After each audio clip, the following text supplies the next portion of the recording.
A formal affinity examiner arrives at the Nightfire estate. The household gathers inside a protected testing chamber. Lyra touches the crystal and receives a clear result. Windstorm's turn reveals a strong wind affinity.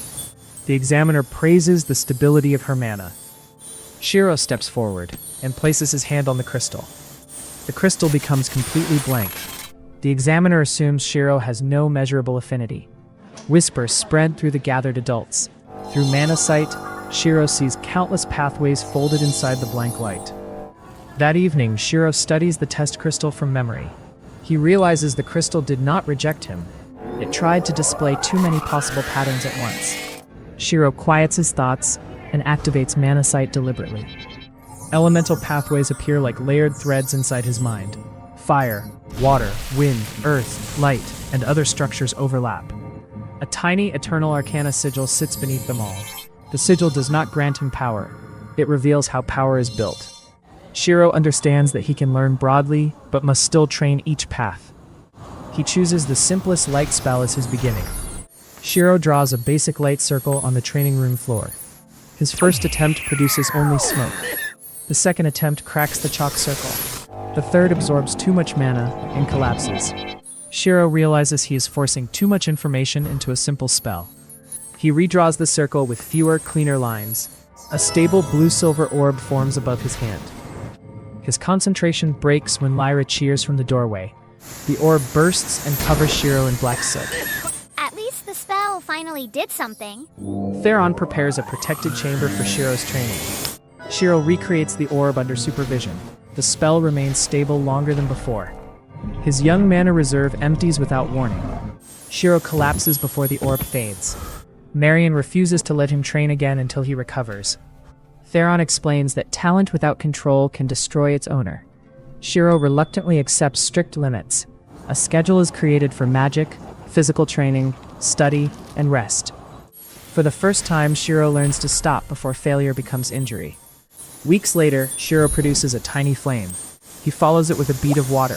A weak gust responds to his hand. A pebble rises a finger's width from the floor. A soft hewing light appears and quickly fades. None of the spells are powerful, but everyone answers him. Shiro tries to combine wind and fire too soon. The mixed spell twists into an unstable spiral. Theron breaks the circle before it can explode. Shiro records the failure instead of hiding it. Windstorm struggles to form a controlled wind blade. Her first arc scatters before reaching the target. Shiro watches the spell's internal flow. He notices one misaligned curve near the release point. Windstorm dislikes being corrected in front of others. Shiro waits until they are alone before explaining it. She adjusts the curve and tries again. A clean blade of air cuts through the practice ribbon. Shiro makes clear that the power belongs to her. Their trust deepens through honest training rather than praise. A violent storm gathers over the Nightfire lands. The ancient book in the family library begins to shake. Black veins appear across one sealed page. A surge of corrupted mana erupts through the room. Lyra is caught directly in its path. Shiro moves before anyone else can react. A blue barrier forms between Lyra and the corruption. The barrier holds, but the strain drops Shiro to one knee. The sigil above his hand blazes across Aetherra like a silent beacon. Far away, the Keeper's assistant opens her eyes and begins her journey. A pale-haired traveler crosses the eastern road toward the Nightfire lands. Her cloak hides the blue insignia of the Eternal Library. She pauses when Shiro's distant soul mark pulses again. So the child has awakened earlier than expected. At the estate, guards stop the unfamiliar traveler at the gate. She identifies herself as Seraphine, a wandering scholar of ancient magic. Theron receives her in the Great Hall with open caution. Seraphine describes the magical surge without being told its details. Shiro enters and immediately recognizes the blue insignia beneath her cloak. Seraphine recognizes the soul that once stood before the Keeper. She asks to speak with Shiro in the family library. Lyra insists on remaining nearby until Shiro says he is safe. Seraphine reveals the same symbol Ethan saw in the Eternal Library. You know who I was. I know who you were, and I see who you are becoming. She explains that she served as the Keeper of Stories' trusted assistant. The Keeper cannot leave the Eternal Library. Before Ethan's one-way rebirth passage closed, Seraphine was assigned to Aetherra. Her task is to guide Shiro when his dormant mark awakens. I was sent to help your journey, not to control it. Shiro asks whether she can take him back to the Eternal Library.